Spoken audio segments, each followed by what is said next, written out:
시청자 여러분 안녕하십니까? JTB 아침 뉴스입니다. 오늘은 대체로 맑고 일교차가 크겠습니다. 아침 최저기온은 장수와 진안 영하 1도, 전주 영상 4도 등 어제보다 3도가량 높습니다. 낮 기온은 19도까지 올라 포근하겠습니다. 미세먼지 농도는 보통 수준 예상됩니다.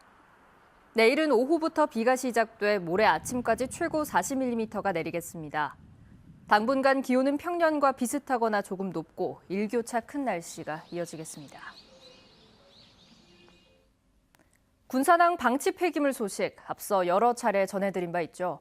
그런데 이 폐기물의 원래 주인이 제주시였다는 사실이 최근에 드러났습니다. 도의적으로 또 법적으로도 제주시가 책임을 피할 수 없게 됐는데 이 폐기물들은 앞으로도 당분간 방치될 것 같습니다. 그 이유를 오정현 기자가 취재했습니다.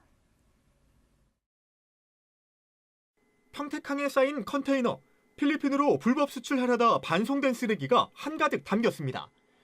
국제적 망신이라며 사회 문제로까지 번진 이 방치 폐기물의 처리는 결국 평택시의 행정 대집행으로 가닥이 잡혔습니다. 국고를 지원받아 일단 처리하고 폐기물을 불법 수출하려던 업체에 구상권을 청구한다는 계획입니다. 그런데 같은 업체가 방치한 폐기물은 평택에만 있는 건 아닙니다. 잘 알려진 대로 이곳 군산항 물류창고에도 이처럼 쌓여 있는데 정확하게는 9,262톤의 이 폐기물들은 평택시가 계획한 행정 대집행 대상에는 빠졌습니다. 군산에서 알아서 판단하셔야 될 사항이 아니실까요? 저희는 평택한 것도 어려운데. 그런데 최근 이 폐기물이 제주산인 것으로 밝혀졌습니다.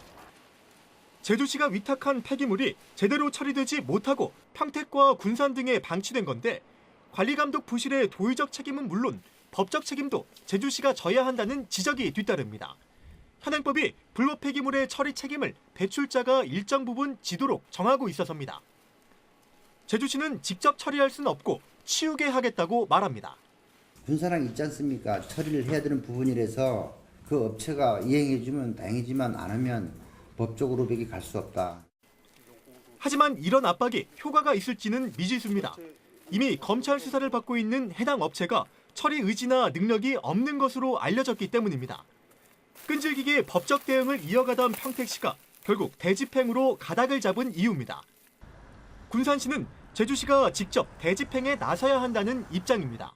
우리 입장에서는 안 맞죠. 이 행정절차를 밟아가는 동안에 폐기물이 계속 군산에 있잖아요. 폐기물은 그대로 둔 채로 행정 대집행을 넣고 계속해서 소송이나 법적 대응을 하겠다는 것은 안 맞다는 얘기죠. 수천 톤 방치 폐기물 문제는 이제 지자체 간 눈치 싸움으로 번지고 있습니다. JTB 뉴스 오정현입니다. 일반 폐기물 수천 톤이 매립된 것으로 확인된 남원 혼불마을에서 원상복구가 시작됐습니다. 5월 말까지는 작업을 끝낸다는 계획이지만 양이 워낙 많은 데다 비 소식이 잦아서 만만치 않을 것으로 보입니다. 정원희 기자가 보도합니다. 포클레인이 깊이 파면 팔수록 새카만 폐기물이 쉴 새 없이 쏟아져 나옵니다. 주변에는 코를 찌르는 악취가 진동합니다. 지난해부터 매립된 폐기물을 다시 파내는 작업이 시작됐습니다. 폐기물을 반입한 스님은 절에서 일하는 직원이 잘 모르고 버린 일이라면서도 철저히 원상복구를 하겠다고 밝혔습니다. 가부를 따라서 일단은 폐기물이라고 했으니까는 복구는 최선을 다해서 신속히 하라고 했습니다. 또 늦어도 5월 말까지는 원상복구를 완전히 끝내겠다고 남원시에 약속한 것으로 확인됐습니다. 하지만 수천 톤에 이를 만큼 양이 워낙 많고 퇴비는 물론 흙과 분리하는 작업도 만만치 않을 것으로 보입니다. 날씨 역시 변수입니다. 최근 들어 비가 잦은 데다 이번 주에도 비가 올 것으로 예보됐기 때문입니다. 변수는 날씨인데 행위자가 성의 있게 처신만 해주면 날씨를 비켜서 5월 말까지 저는 가능하리라고 생각합니다. 남원시는 마을 주민들과 교대로 복구 작업이 제대로 이루어질 수 있도록 지켜볼 계획입니다. 또 며칠 동안 분리 작업을 마치면 이번 주 후반부터 폐기물 반출이 가능할 것으로 내다봤습니다. JTB 뉴스 정원익입니다. 임실 옥정호 수면 개발을 두고 임실군과 정읍시가 수년 전부터 갈등을 빚고 있습니다. 중재에 나섰던 전라북도가 실시한 용역 결과가 곧 나올 예정인데 잠잠하던 갈등이 재현될 소지가 여전합니다. 권대성 기자입니다. 임실 옥정호는 지난 2015년 8월 전체 면적의 70%가 상수원 보호구역에서 풀렸습니다. 그러자 임실구는 수상 레저단지 등 수면 개발을 추진했고 옥정호를 여전히 식수원으로 쓰는 정읍시는 강하게 반발했습니다. 양측의 갈등을 풀려고 전라북도가 중재에 나섰고 지난해 1월부터 용역을 진행했습니다. 수질에 미치는 영향을 조사해 수면 개발 여부를 판단하자는 겁니다. 문제는 용역 자체를 바라보는 양측의 생각에 차이가 크다는 점입니다. 정읍시는 용역 결과에 상관없이 수면 개발을 반대한다는 반면 임실구는 수질에 영향을 주지 않으면 개발을 늦출 수 없다고 말합니다. 저희 일단 정읍시 입장은 수면 이용 개발은 불가하다는 입장이에요.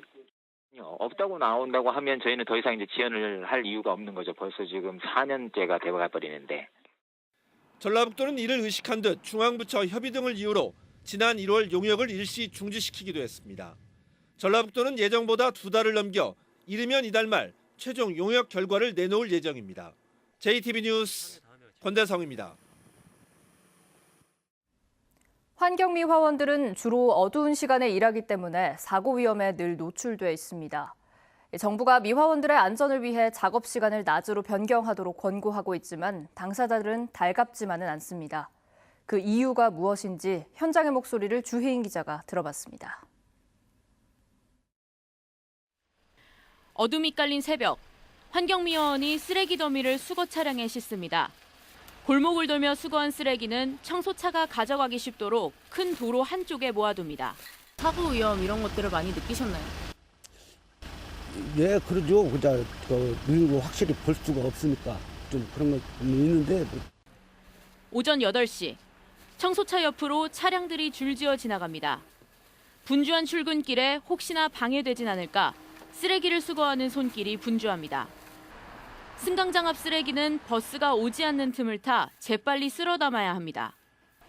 정부 지침에 따라 지난해 11월부터 주간 근무가 도입되면서 사고 위험은 줄었지만 작업 시간이 늘어났습니다. 도로의 통행량과 보행자가 새벽보다 많기 때문에 주간 근무에는 야간 근무보다 1시간가량 더 걸리게 됩니다. 조심해야 되니까 또 좀 천천히 해야 되고 또 그런 면에서는 좀 빨리 일을 진행을 못하니까 9시부터 하는 것은 좀 거기도 힘들다고 봐요. 기존에 봤던 야간 수당이 없어져 주간 근무를 반대하는 목소리도 적지 않습니다. 근로자들은 전체적으로 반대. 급여를 그대로 똑같은 수준으로 준다면 주간 근무도 허용할 수 있는데 그 부분이 담보되지 않으면. 정부 지침에는 주간 근무 도입에 따른 임금 감소와 근무 시간 연장에 대한 보완 대책이 빠져 있습니다. 임금 보전에 대한 문제라든지 정확하고 명확한 가이드라인을 저희한테 시행해 준다면은 저희도 그것을 도입을 하는데 많은 마찰이 없을 것 같습니다. 전북에서 주간 근무를 100% 시행하는 지자체는 5곳밖에 없는 상황. 미화원의 안전을 위한다는 취지를 살리기 위한 현실적 보완 대책이 필요해 보입니다. JTB 뉴스 주혜인입니다. 축구센터 건립을 추진하는 대한축구협회가 어제 2차 심사를 통해 후보 지자체를 12곳에서 8곳으로 압축했습니다. 전북에서는 장수군이 합격했지만 군산시는 탈락했습니다. 보도에 송창용 기자입니다. 대한축구협회가 어제 2차 심사를 통해 축구 종합센터 후보지를 12곳에서 8곳으로 줄였습니다. 전북에서는 장수군이 통과했고 군산시가 떨어졌습니다. 장수와 함께 심사를 통과한 곳은 경기 김포, 여주, 용인, 충남 천안, 경북 경주, 상주, 예천입니다. 장수군은 장수가 그 어느 지역보다 청정지역이고 예정지 대부분이 군유지여서 사업 추진에 어려움이 없다는 점에서 높은 평가를 받았다고 밝혔습니다. 산악 지형이지만 분지 형태로 구성되어 있는 현재 위치가 상당히 좋다고 판단을 하고 있고 또 행정 절차를 해결하는 데 큰 어려움이 없을 것으로. 2차 심사를 마친 축구협회는 당장 다음 주부터 8개 지자체를 대상으로 현장 실사에 들어갑니다. 그리고 다음 달에 최종 우선협상 대상 지자체를 선정합니다. 축구협회가 파주 국가대표 훈련센터를 대신하기 위해 추진하는 축구 종합센터는 관중 1,000명을 수용할 수 있는 스타디움과 경기장 12곳, 숙소와 사무동 등을 갖출 예정입니다. 향후 10년간 생산 유발효과 2조 8천억 원, 부가가치효과 1조 4천억 원, 고용 유발효과 4만 1,000명이 기대되는 시설입니다. 이 때문에 경상북도는 시군에 200억 원 지원을 약속하는 등 전국적으로 유치전이 치열하게 펼쳐지고 있습니다. 전북에서는 장수군이 유일하게 2차 심사를 통과한 만큼 전라북도와 전북 정치권의 적극적인 뒷받침이 필요합니다. JTB 뉴스 송창용입니다. 부안 지역의 소득 작목 가운데 하나인 시설 감자가 본격적인 수확을 시작했습니다. 남원시가 체육시설 투자를 확대하면서 지리산권 스포츠 중심 도시로 발돋움하고 있습니다. 이승환 기자입니다. 소형 트랙터를 따라 바디량의 감자가 수북하게 쌓입니다. 맛이 뛰어나고 저장성이 좋은 것으로 알려진 부안 노을 감자입니다. 이제는 부안의 대표 소득 작물이 된 노을 감자는 260헥타르에서 오는 5월까지 수확이 진행되며 110억 원가량의 농가 소득이 예상됩니다. 남원시가 문화체육관광부가 시행한 생활체육시설 지원 사업에 선정돼 18억 원의 예산을 확보했습니다. 남원시는 4군데 체육시설이 확충되면 전지훈련과 체육행사를 유치하고 운영하는 데 도움이 될 것으로 기대하고 있습니다. 2020년 도민체육교회를 비롯해서 전지훈련과 각종 체육교회를 유치하고 안전하게 이용할 수 있도록 하겠습니다. 고창군이 안전 사각지대를 해소하고 각종 범죄를 예방하기 위해 올해 상반기 방범용 CCTV 130여 대를 집중 설치하기로 했습니다. 국민의 생명과 재산을 지키고 사회적 약자인 여성과 어린이가 안심하고 생활할 수 있는 안전한 고창군을 만들겠습니다. 순창군은 청장년층의 구직을 돕기 위해 직업전문학교에 맡겨 도배, 타일, 도장 등 건축 분야 교육과정을 운영하기로 했습니다. 순창군은 전문기관이 참여한 만큼 자격증 취득과 실제 취업으로 이어질 것으로 기대하고 있습니다. JTB 뉴스 이승환입니다.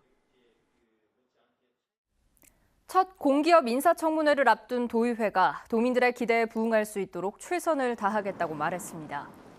송성환 도의장과 정호윤 인사청문위원장은 광주시의회 청문회 운영 사례를 조사하고 후보자가 낸 13건의 답변 자료 이외에도 청문위원들이 47건의 자료를 추가로 요구해 청문회를 준비하고 있다고 밝혔습니다.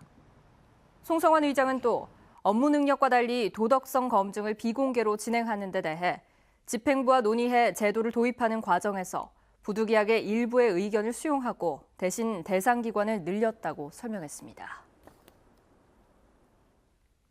전북대가 약학대학 신설 후보대학으로 선정됐습니다.